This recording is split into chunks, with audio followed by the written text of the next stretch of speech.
Hi all, welcome to PSC book shelf. നമ്മൾ ഇന്ന് discuss ചെയ്യാൻ പോകുന്നത് നമ്മുടെ മാറിയ ടെക്സ്റ്റ് ബുക്കായ 7th സ്റ്റാൻഡേർഡിലെ സോഷ്യൽ സയൻസിലെ 4th ചാപ്റ്റർ ആണ്. അനീതിയിൽ നിന്നും നീതിയിലേക്ക് എന്ന ചാപ്റ്റർ ആണ്. നമ്മുടെ കേരള PSC എക്സാമുകളിൽ നവോത്ഥാനം എന്ന പോർഷൻ പ്രധാനമായും വരുന്നത് ഈ ചാപ്റ്ററിനെ ബേസ് ചെയ്താണ്. അതായത് നവോത്ഥാന നായകന്മാര്. ഇതിൽ കുറച്ച് നവോത്ഥാന നായകന്മാരെ മാത്രമാണ് പറഞ്ഞിട്ടുള്ളത്. ഇതിൽ പറഞ്ഞിരിക്കുന്നത് നമ്മൾ മസ്റ്റ് ആയിട്ട് അറിഞ്ഞിരിക്കണം. അപ്പൊ നമുക്ക് ഡയറക്റ്റ് ചാപ്റ്ററിലേക്ക് തന്നെ കിടക്കാം. ഫസ്റ്റ് തന്നെ ചാപ്റ്ററിൽ പറഞ്ഞിരിക്കുന്നത് നമ്മുടെ പ്രിയപ്പെട്ട നമ്മുടെ രാഷ്ട്രപതിയായ ഡോക്ടർ APJ അബ്ദുൽ കലാമിന്റെ ഒരു കോട്ട്സ് ആണ്. അദ്ദേഹത്തിന്റെ സ്കൂൾ ജീവിതത്തിൽ അനുഭവിക്കേണ്ടി വന്ന ഒരു പ്രോബ്ലത്തെ പറ്റിയാണ്. അതായത് നമ്മുടെ സമൂഹത്തിൽ ഉണ്ടായിരുന്ന ഒരു അനീതി അല്ലെങ്കിൽ മതത്തിന്റെ പേരിലുണ്ടായിരുന്ന ഒരു വിവേചനം, അതാണ് അദ്ദേഹം പറഞ്ഞിരിക്കുന്നത്. കോട്ട്സ് വായിച്ച് ഞാൻ ടൈം കളയുന്നില്ല.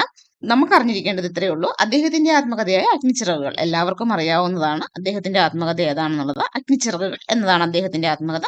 അതിലെ കോട്ട്സ് ആണ് ടെക്സ്റ്റിൽ പറഞ്ഞിരിക്കുന്നത് തന്നെ. പിന്നെ ടെക്സ്റ്റിൽ ഒരു വേർഡ് പറഞ്ഞിട്ടുണ്ട്. അതായത് അരികുവൽക്കരണം അല്ലെങ്കിൽ പാർശ്വവൽക്കരണം എന്ന് പറഞ്ഞാൽ എന്താണ് എന്നുള്ള കാര്യം. പ്രത്യേകിച്ച് ഒന്നുമില്ല. സമൂഹത്തില് അരികുവൽക്കരണം എന്ന് വെച്ചിട്ടുണ്ടെങ്കിൽ എന്തെങ്കിലും ഒരു കാര്യത്തില്, അതായത് മതത്തിന്റെ പേരിലോ അല്ലെങ്കിൽ ലിംഗത്തിന്റെ പേരിലോ അങ്ങനെയുള്ള കാര്യങ്ങളിലൊക്കെ സമൂഹത്തിൽ നിന്നും മാറ്റി നിർത്തപ്പെടുന്നതിനാണ് അരികുവൽക്കരണം അഥവാ പാർശ്വവൽക്കരണം എന്ന് പറയുന്നത്. എന്താണ് അരികുവൽക്കരണം എന്നതുകൊണ്ട് നിർവചനം എന്താണെന്ന് നമുക്കൊന്ന് നോക്കാം. പ്രകൃതി ദുരന്തങ്ങൾ, മനുഷ്യനിർമ്മിത ദുരന്തങ്ങൾ എന്നിവയാൽ സ്വന്തമായുണ്ടായിരുന്ന വസ്തുവകകൾ നഷ്ടപ്പെടുന്നതിലൂടെ അരികുവൽക്കരണം ഉണ്ടാകുന്നു. അതുപോലെ തന്നെ വെള്ളപ്പൊക്കം, ഭൂമികുലുക്കം, ഉരുൾപൊട്ടൽ, കടൽക്ഷോഭം മുതലായ പ്രകൃതി ദുരന്തങ്ങൾ വഴിയും യുദ്ധം, അപകടങ്ങൾ, വ്യവസായശാലകളിലെ ദുരന്തങ്ങൾ മുതലായവ മനുഷ്യനിർമ്മിത ദുരന്തങ്ങൾ വഴിയും അരികുവൽക്കരണം സംഭവിക്കുന്നു. ജാതി, മത, ഗോത്ര, ലിംഗ പദവികളിലെ വ്യത്യാസത്തിന്റെ അടിസ്ഥാനത്തിൽ ചിലരെ മനഃപൂർവ്വം ഒഴിവാക്കുന്ന വഴി അരികുവൽക്കരണം സംഭവിക്കുന്നു. വിദ്യാഭ്യാസത്തിനുള്ള അവസരം നിഷേധിക്കുന്നത് ഒരു അരികുവൽക്കരണത്തിന് ഉദാഹരണമാണ്. അതായത് സമൂഹത്തിൽ നിന്നും മാറ്റി നിർത്തുന്നു. ഈ പറയുന്ന കാര്യങ്ങൾ ജാതി, മത, ഗോത്ര, ലിംഗ പദവികളുടെ ബേസിൽ സമൂഹത്തിൽ നിന്നും മാറ്റി നിർത്തപ്പെടുന്ന ഒരു സമൂഹം ഉണ്ട്. അതിനെയാണ് അരികുവൽക്കരണം എന്ന് പറയുന്നത്. നമുക്കറിയാവുന്ന കാര്യമാണ്, പണ്ട് താഴ്ന്ന ജാതിക്കാർക്ക് വഴിയിലൂടെ നടക്കാനോ അല്ലെങ്കിൽ അവർക്ക് വിദ്യാഭ്യാസ സ്ഥാപനങ്ങളിൽ ചെന്ന് വിദ്യ അഭ്യസിക്കാനോ ഒന്നുമുള്ള അവകാശം ഉണ്ടായിരുന്നില്ല നമ്മുടെ കേരളത്തിലും ഇന്ത്യയിലുമൊക്കെ എന്ന് അറിയാവുന്ന കാര്യമാണ്. ശ്രീനാരായണ ഗുരുവിനെ പോലെ പല നവോത്ഥാന നായകന്മാരുടെയും കടന്നുവരവാണ് അതിനൊക്കെ ചേഞ്ച് വന്നത്. അപ്പോൾ അങ്ങനെ സമൂഹത്തിൽ നിന്നും മാറ്റി നിർത്തുന്നതിനാണ് അരികുവൽക്കരണം എന്ന് പറയുന്നത്. ഇതിനു മുമ്പുള്ള ടെക്സ്റ്റ് ബുക്കുകളിലും അരികുവൽക്കരണം എന്താണെന്ന് കണ്ടിട്ടില്ലായിരുന്നു. പക്ഷെ നമ്മുടെ ന്യൂ SSCRTയിൽ അത് പ്രത്യേകം എടുത്തു പറയുന്നുണ്ട്. അതുകൊണ്ട് തന്നെ നമ്മളത് അറിഞ്ഞിരിക്കുക. ഓക്കെ, ഇനി അരികുവൽക്കരണത്തിലൂടെ ഈ അരികുവൽക്കരണം പ്രധാനമായും സമൂഹത്തിൽ ആരൊക്കെയാണ് നേരിടുന്നത്? സ്ത്രീകള്, ട്രാൻസ്ജെൻഡറുകള്, ദളിതർ, ഗോത്ര വിഭാഗക്കാർ, ന്യൂനപക്ഷങ്ങള്, ദാരിദ്ര്യം നേരിടുന്നവര്, അഭയാർത്ഥികള്, ഭിന്നശേഷിക്കാര്, ജയിൽ മോചിതർ തുടങ്ങിയവരാണ് പ്രധാനമായിട്ടും അരികുവൽക്കരണം നേരിടുന്നത്. കാരണം സമൂഹത്തിൽ നിന്ന് മാറ്റി നിർത്തുന്നത്. അപ്പം ഫോർ എക്സാമ്പിൾ സ്ത്രീ സമത്വമൊക്കെ എവിടെയൊക്കെ പറഞ്ഞാലും ഇന്നും സ്ത്രീകൾ സമൂഹത്തിൽ പലപ്പോഴും മാറ്റി നിർത്തപ്പെടാറുണ്ട്. പുരുഷ മേധാവിത്വം തന്നെയാണ് ഇപ്പോഴും നിലനിൽക്കുന്നത്. അപ്പം അവരെ അരികുവൽക്കരണം നേരിടുന്ന ഒരു വിഭാഗമാണ് സ്ത്രീകൾ. അതുപോലെ തന്നെ ട്രാൻസ്ജെൻഡറുകൾ, ദളിത് വിഭാഗക്കാര്, ഗോത്രവർഗം, സമൂഹത്തിലെ ന്യൂനപക്ഷ മതവിഭാഗക്കാര്, അതേപോലെ ദാരിദ്ര്യം നേരിടുന്നവര്, ഇവരെല്ലാവരും അരികുവൽക്കരണം ഫേസ് ചെയ്യുന്നവരാണ്. ഓക്കെ, ഇനി നമ്മുടെ ടെക്സ്റ്റ് ബുക്കിൽ പറഞ്ഞിരിക്കുന്ന ഒരു കാര്യമാണ് ഊരൂരുട്ടമ്പലം എന്ന് പറയുന്ന സർക്കാർ UP വിദ്യാലയവും അയ്യങ്കാളി പഞ്ചമി സ്മാരക വിദ്യാലയമായി മാറിയ കാര്യം. ഇവിടെ നമ്മൾ പ്രധാനമായും ഓർത്തിരിക്കേണ്ടത്, നമ്മളിത് അയ്യങ്കാളി പഞ്ചമി സ്മാരക വിദ്യാലയം, ഇതിന്റെ പിന്നിലെ കഥയൊക്കെ നമുക്ക് ചിലപ്പോൾ അറിയാമായിരിക്കും. പക്ഷെ എന്നാലും ഊരൂരുട്ടമ്പലം ലഹള എന്ന് പറഞ്ഞ 1915 അയ്യങ്കാളിയുടെ നേതൃത്വത്തിൽ തന്നെ അരങ്ങേറിയ ഒരു ലഹളയാണ്. അതും ഈ പറയുന്ന ഊരൂരുട്ടമ്പലത്തെ സർക്കാർ UP വിദ്യാലയം എന്ന് പറയുന്ന വിദ്യാലയം അയ്യങ്കാളി പഞ്ചമി സ്മാരക വിദ്യാലയമായി മാറി. ഇപ്പോൾ റീനെയിം ചെയ്തിട്ടുണ്ട്. അതുമായിട്ട് യാതൊരു ബന്ധവുമില്ല. അതായത് ഈ രണ്ട് സംഭവങ്ങളും രണ്ടും രണ്ടായിട്ട് തന്നെ സംഭവിച്ച കാര്യമാണ്. ഊരൂരുട്ടമ്പലം ലഹള 1915 അയ്യങ്കാളിയുടെ നേതൃത്വത്തിൽ നടന്ന ഒരു ലഹളയാണ്. അതുമായിട്ട് ഇതിനൊരു ബന്ധവുമില്ല. രണ്ടിലെയും നായകൻ അയ്യങ്കാളിയാണെന്ന് മാത്രമേ ഉള്ളൂ. അപ്പം ഇതെന്താണെന്ന് നമുക്കൊന്ന് നോക്കാം. ഊരൂരുട്ടമ്പലം സർക്കാർ UP സ്കൂൾ ഇനി മുതൽ അയ്യങ്കാളി പഞ്ചമി സ്മാരക ഗവൺമെന്റ് UP സ്കൂൾ എന്നറിയപ്പെടും.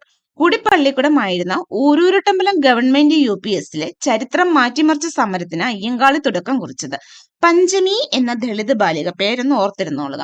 പഞ്ചമി എന്ന ദളിത് ബാലികയെ സ്കൂളിൽ പഠിക്കാൻ അനുവദിക്കാത്തതിൽ പ്രതിഷേധിച്ച് പഞ്ചമിയുടെ കൈപിടിച്ച് അയ്യങ്കാളി സ്കൂളിലേക്ക് വരികയും സ്കൂളിൽ കയറ്റിയിരുത്തുകയും ചെയ്തു. പഞ്ചമി കയറിയതിന്റെ ഭാഗമായി ജന്മിമാർ സ്കൂളിന് തീവെച്ചു. പകുതി കത്തിയ ബെഞ്ചുകൾ ഉൾപ്പെടെയുള്ള അവശേഷിപ്പുകൾ ഇന്നും സ്കൂൾ മ്യൂസിയത്തിൽ കാണാം. അപ്പൊ ഈ സംഭവം ആരുമായി ബന്ധപ്പെട്ടിരിക്കുന്നു എന്ന് ചോദിച്ചാൽ അത് അയ്യങ്കാളിയുമായാണ് ബന്ധപ്പെട്ടിരിക്കുന്നത് എന്നുള്ള കാര്യം ഓർത്തിരിക്കുക. പിന്നെ ഏത് സ്കൂളിനാണ് അയ്യങ്കാളി പഞ്ചമി സ്മാരക വിദ്യാലയം എന്ന് റീനെയിം ചെയ്തെന്ന് ഓർത്തിരിക്കുക. ഓരോരട്ടമ്പലം ഗവൺമെന്റ് UP സ്കൂളാണ് അങ്ങനെ റീനെയിം ചെയ്തത്. പിന്നെ നമുക്ക് എല്ലാവർക്കും അറിയാവുന്ന ശ്രീനാരായണ ഗുരുവിന്റെ ഒരു പ്രധാന കോട്സ് ആണ് വിദ്യ കൊണ്ട് പ്രബുദ്ധരാവുക. അറിഞ്ഞിരിക്കുക, വിദ്യ കൊണ്ട് പ്രബുദ്ധരാവുക എന്ന കോട്സിന്റെ ഉപജ്ഞേതാവ് ആരാണെന്ന് ചോദിച്ചാൽ ഇത് കേരളത്തിന്റെ നവോത്ഥാന നായകരിൽ അല്ലെങ്കിൽ നവോത്ഥാനത്തിന്റെ എന്നറിയപ്പെടുന്ന ശ്രീനാരായണ ഗുരുവിൻ്റെത് ആണ് എന്ന് ഓർത്തിരിക്കുക. പിന്നെ ടെക്സ്റ്റ് ബുക്കിൽ കുറച്ച് നവോത്ഥാന നായകന്മാരുടെ ഫോട്ടോസ് കൊടുത്തിട്ടുണ്ട്. എല്ലാവരെയും പറ്റിയുമുള്ള എക്സ്പ്ലനേഷൻ ടെക്സ്റ്റ് നൽകിയിട്ടില്ല. നമ്മൾ തീർച്ചയായിട്ടും ഈ പറയുന്ന ഇത്രയും നവോത്ഥാന നായകന്മാരെ അറിഞ്ഞിരിക്കുക. ടെക്സ്റ്റ് ബുക്കിൽ പ്രത്യേകം പേര് എടുത്തു പറഞ്ഞിട്ടുണ്ട്. ശ്രീനാരായണ ഗുരു, കുര്യാക്കോസ് ഏലിയാസ് ചവറ, അയ്യ വൈകുണ്ഠ സ്വാമികൾ, ചട്ടമ്പി സ്വാമികൾ, വക്കം അബ്ദുൽ ഖാദർ മൗലവി, അതുപോലെ തന്നെ പൊയ്കേൽ യോഹനൻ, പണ്ഡിറ്റ് KP കറുപ്പൻ, ദാക്ഷായണി വേലായുധൻ. ഇത്രയും പേരെ മസ്റ്റ് ആയിട്ട് നമ്മൾ അറിഞ്ഞിരിക്കണം. ഇപ്പൊ നമുക്ക് നമ്മുടെ ടെക്സ്റ്റ് ബുക്കിൽ പറഞ്ഞിരിക്കുന്നവരെ ഒന്ന് നോക്കാം. ടെക്സ്റ്റ് ബുക്കിൽ പറഞ്ഞിരിക്കുന്നത് ജ്യോതിറാവു ഫുലെ, അതായത് നമ്മുടെ ഭാരതത്തിന്റെ നവോത്ഥാന നായകൻ പ്രധാനിയായ ഒരു വ്യക്തിയാണ് ജ്യോതിറാവു ഫുലെ എന്ന് പറയുന്നത്. ദളിത എന്ന പദം ആദ്യമായി ഉപയോഗിച്ച വ്യക്തി ആണ് ഈ പറയുന്ന ജ്യോതിറാവു ഫുലെ. തീർച്ചയായിട്ടും നമ്മുടെ ദളിത എന്ന പദം ആദ്യമായി ഉപയോഗിച്ച വ്യക്തി ആരാണ് എന്ന് ചോദിച്ചാൽ നമ്മുടെ ഓപ്ഷനിൽ ഫസ്റ്റ് തന്നെ കിടപ്പുണ്ടാവും നമ്മുടെ ഭരണഘടനാ ശില്പിയായ ഡോക്ടർ BR അംബേദ്കറിന്റെ പേര്. തീർച്ചയായിട്ടും നമ്മുടെ കണ്ണ് അങ്ങോട്ട് തന്നെ പോകും. പക്ഷെ അറിഞ്ഞിരിക്കുക, ദളിത എന്ന പദം ആദ്യമായി ഉപയോഗിച്ച് ആരാണെന്ന് ചോദിച്ചാൽ അത് ജ്യോതിറാവു ഫുലെയാണ്. ജാതിമത ചൂഷണത്തിന് വിധേയമായ സമൂഹത്തെ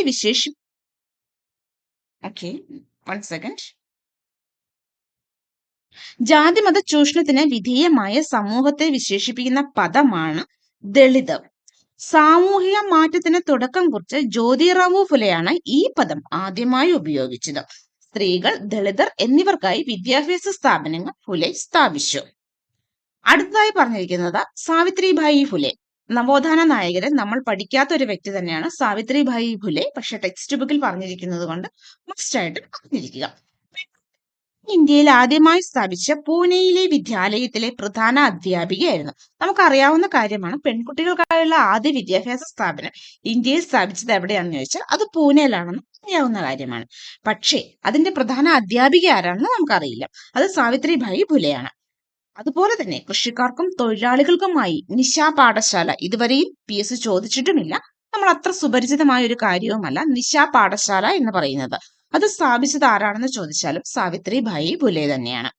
വിദ്യാഭ്യാസ മേഖലയിൽ ഇവരുടെ സമഗ്ര സംഭാവനകൾ പരിഗണിച്ച് പൂനെ യൂണിവേഴ്സിറ്റിയെ സാവിത്രിബായി ഫുലെ പൂനെ യൂണിവേഴ്സിറ്റി എന്ന് പുനർനാമകരണം ചെയ്തു. അതുമെന്ന് അറിഞ്ഞിരിക്കുക.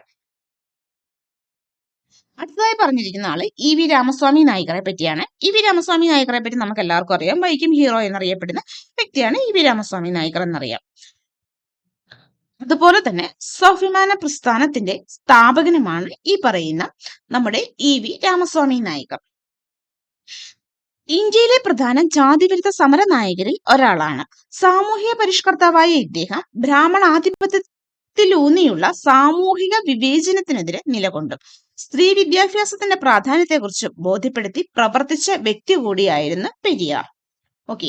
ദളിതരെ പോലെ തന്നെ സാമൂഹികമായി അരികുവൽക്കരണം നേരിടേണ്ടി വന്ന മറ്റൊരു വിഭാഗമാണ് ഗോത്ര വിഭാഗം എന്ന് പറയുന്നത്.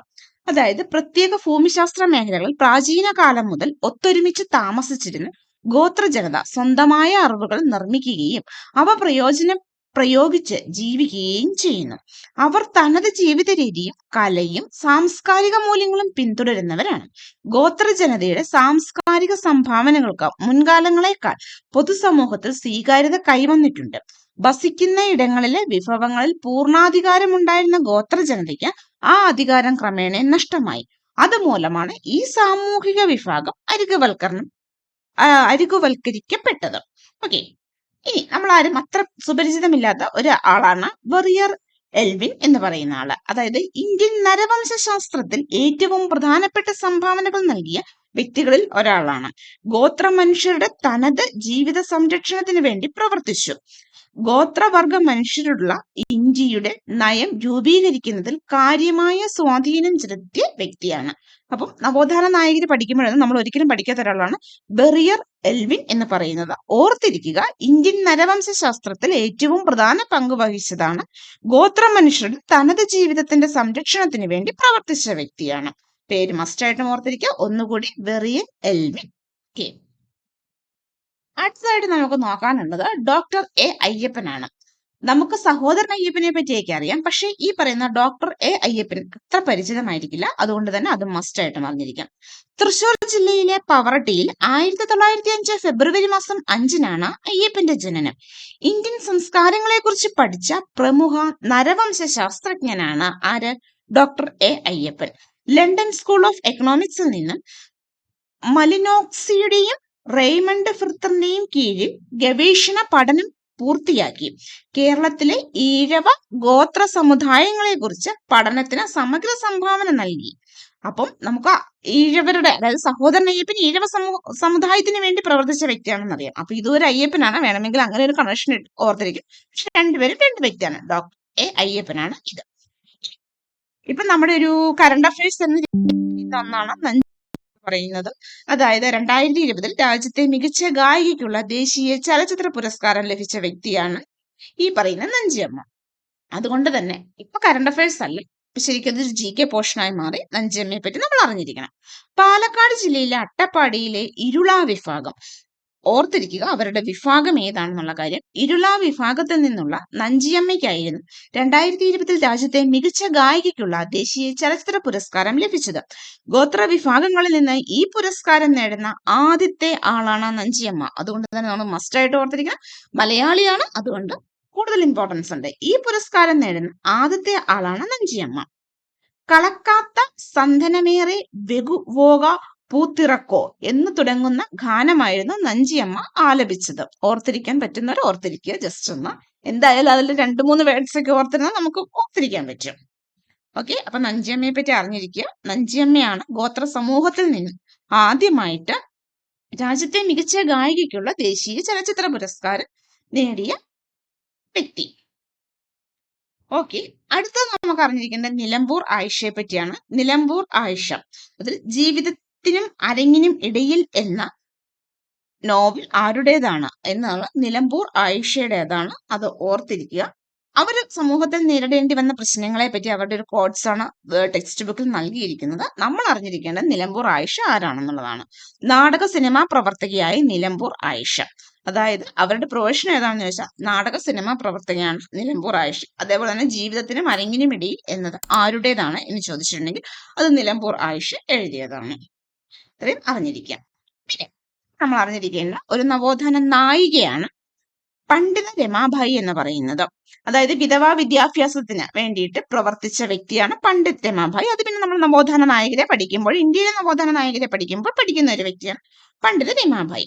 19-ാം നൂറ്റാണ്ടിൽ സ്ത്രീകളുടെ അവകാശത്തിനും ശാക്തീകരണത്തിനുമായി പ്രവർത്തിച്ച ഇന്ത്യയിലെ സാമൂഹിക പരിഷ്കർത്താക്കളിൽ പ്രധാനപ്പെട്ട വ്യക്തി. വിധവകളുടെ വിദ്യാഭ്യാസവും ക്ഷേമവും പ്രധാന പ്രവർത്തന മേഖലയായിരുന്നു.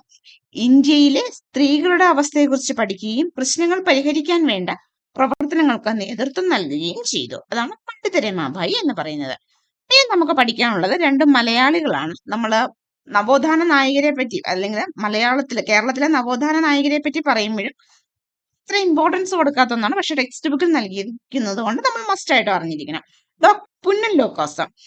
പുന്നൻ ലൂക്കോസിനെ പറ്റി നമുക്കറിയാവുന്ന ഒരു പോയിന്റ് ഏതാണ്? തിരുവിതാംകൂർ ലെജിസ്ലേറ്റീവ് കൗൺസിലിലേക്ക് തിരഞ്ഞെടുക്കപ്പെട്ട ആദ്യ വനിത, അതാണ് ഡോക്ടർ പുന്നൻ ലൂക്കോസ് എന്ന് പറയുന്നത്. അതുകൂടാതെ അവരെ പറ്റി നമ്മൾ അറിഞ്ഞിരിക്കേണ്ടത് ഇന്ത്യൻ സർവകലാശാലകൾ സ്ത്രീകൾക്ക് MBBS പ്രവേശനം നൽകാത്തതിനാൽ ലണ്ടൻ യൂണിവേഴ്സിറ്റിയിൽ നിന്നും അവർ ആ ബിരുദം കരസ്ഥമാക്കി.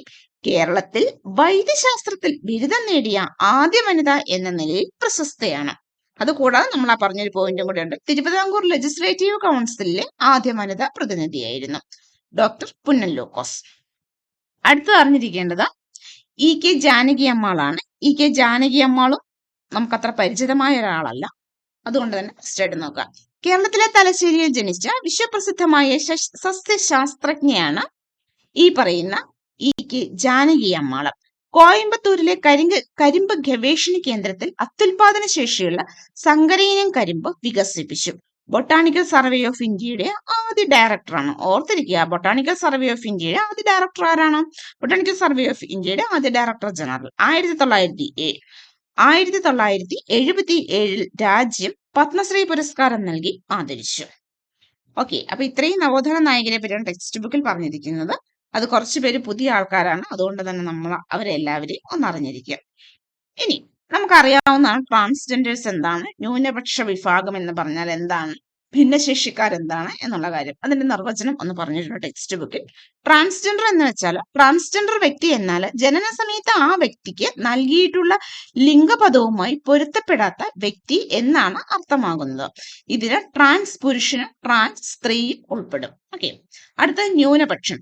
മൊത്തം ജനസംഖ്യയിൽ എണ്ണത്തിൽ കുറവുള്ള വിഭാഗങ്ങൾ എന്ന അർത്ഥത്തിൽ പ്രയോഗിക്കുന്ന പദമാണ്. അതായത് നമ്മുടെ മൈനോരിറ്റി എന്ന് പറയുന്നത്. നമ്മുടെ ഇന്ത്യയിലുള്ള ജൈനമതം, ബുദ്ധമതം, ഇതൊക്കെ ആരാണ്? ഇതൊക്കെ മൈനോരിറ്റി വിഭാഗങ്ങളാണ്. അതേപോലെ തന്നെ മുസ്ലിം മതവിഭാഗം, ക്രിസ്ത്യൻ മതവിഭാഗം, ഇതൊക്കെ മൈനോരിറ്റിയാണ്. പാഴ്സി, ഇതെല്ലാം ന്യൂനപക്ഷ സമൂഹമാണ്. പിന്നെ ടെക്സ്റ്റ് ബുക്കിൽ ഒരു ഇച്ഛാശക്തിയുടെ വിജയം പറഞ്ഞിട്ടുണ്ട്. അതായത് 3 അധ്യാപകരുടെ ജീവിതകഥയാണ്. ഒരു PSC കാൻഡിഡേറ്റിനെ സംബന്ധിച്ചിടത്തോളം, അല്ലെ ഉദ്യോഗാർത്ഥിയെ സംബന്ധിച്ചിടത്തോളം ആ ഒരു സ്റ്റോറി പോയിന്റ്സ് പ്രത്യേകിച്ച് നമുക്ക് അറിഞ്ഞിരിക്കേണ്ടതൊന്നുമില്ല. പിന്നെ ഭിന്നശേഷിക്കാർ എന്താണെന്ന് പറഞ്ഞിട്ടുണ്ട്. ശാരീരിക സവിശേഷത മൂലം സമൂഹത്തിൽ മറ്റ് ജനവിഭാഗങ്ങളെ അപേക്ഷിച്ച് നിത്യജീവിതത്തിൽ വ്യത്യസ്തമായ വെല്ലുവിളികൾ നേരിടുന്നവരാണ് ഭിന്നശേഷിയുള്ളവർ അഥവാ ഡിഫറൻറ്റ്ലി ഏബിൾഡ് പേഴ്സൺസ് എന്ന് പറയുന്നത്.